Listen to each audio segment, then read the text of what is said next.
अयोध्या, जहां हर पत्थर एक कहानी सुनाता है, लेकिन यहाँ राम जन्मभूमि के अलावा एक और ऐसी जगह है जो लखनऊ के नवाबी दौर की याद दिलाती है। इसे कहते हैं गुलाब बाड़ी, यानी गुलाबों का बगीचा। आज हम खड़े हैं शुजा-उद-दौला के उस मकबरे के सामने जो कभी अवध की शान हुआ करता था। इस सफर में हम जानेंगे कि क्यों एक नवाब ने अयोध्या को अपनी राजधानी चुना और क्या है इस गुलाब बाड़ी का असली इतिहास।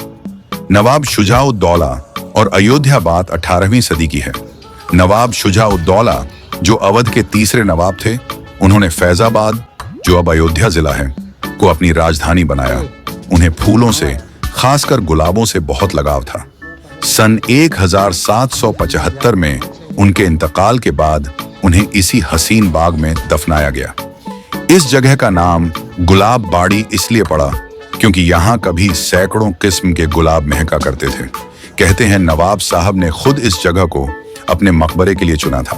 वास्तुकला, आर्किटेक्चर, मुगल और नवाबी शान, इस इमारत की बनावट को गौर से देखिए। ये इंडो इस्लामिक वास्तुकला का एक बेहतरीन नमूना है। मुख्य मकबरा। यह मकबरा 2 मंजिला है। इसकी दीवारों पर जो नक्काशी आप देख रहे हैं वह नवाबी दौर की लखनवी नजाकत को दर्शाती है। इमाम बाड़ा और मस्जिद।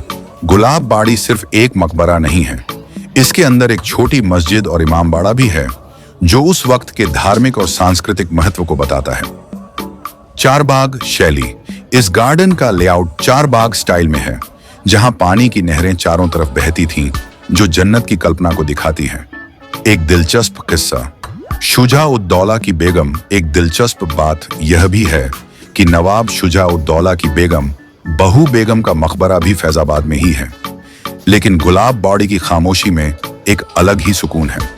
सुना जाता है कि पुराने जमाने में यहाँ नवाबी महफिलें सजती थीं और पूरा इलाका गुलाबों की खुशबू से सराबोर रहता था। आज भी भारतीय पुरातत्व सर्वेक्षण ASI इसकी देखरेख करता है। हालांकि अब वो पहले जैसे हजारों गुलाब नहीं रहे, लेकिन इसकी दरो दीवार आज भी उस पुरानी अजमत की गवाही देती है।